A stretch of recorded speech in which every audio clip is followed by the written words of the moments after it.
শাইতানির রাজিম বিসমিল্লাহির রহমানির রহিম। ওকে আব্বু, তুমি নতুন ক্লাসে সবাইকে বর্ণ শিখাবা। বলে নাও একবার বিসমিল্লাহির রহমানির রহিম, এটাকে করিয়ে নেবে। বলো জনন জাবিরু উশিগো, জনন জাবিরো উশিগো জায়রুশিন হানুনিমে ইরুমুরো সিজা খাগো ইসুমিদা। ওকে, হ্যাঁ, এবারে বলো স্বরবর্ণ বলো, জোরে বলো। হ্যাঁ, আরো জোরে।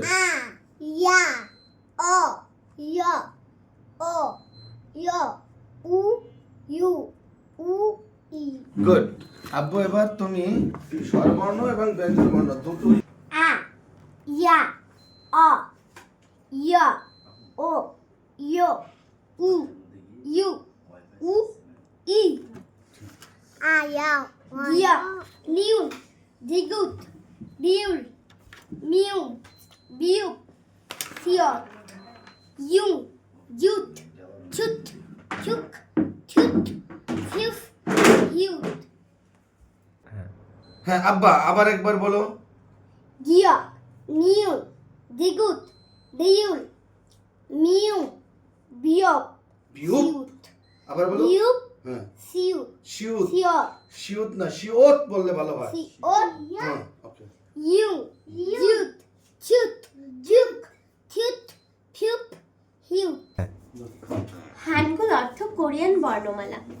কোরিয়ান ভাষায় মৌলিক স্বরবর্ণ 10টি।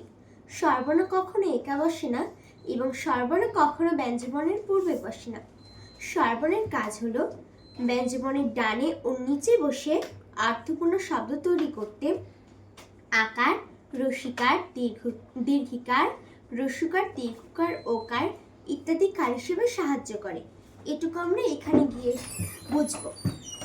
মৌলিক স্বরবর্ণ মোট 10টি।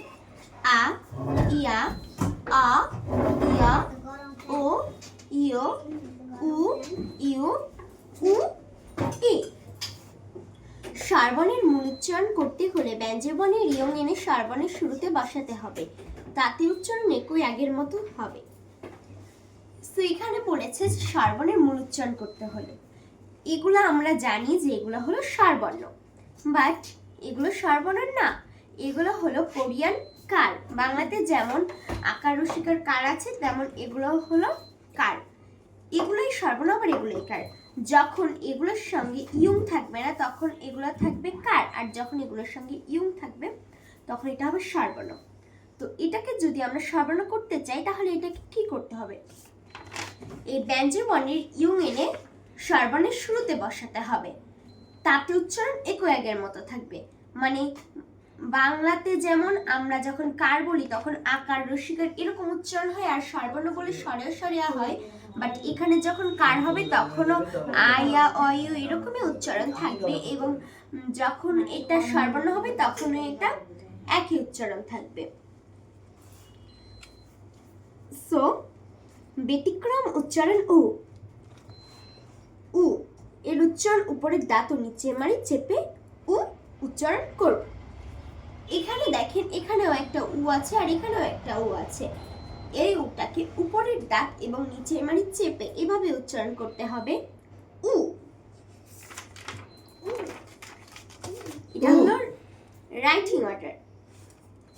কোরিয়ান বর্ণ লেখার নিয়ম উপর দিক থেকে নিচের দিকে এবং বামের দিক থেকে ডানের দিকে।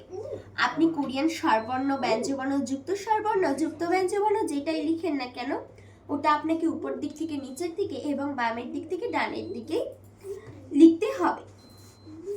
ধন্যবাদ।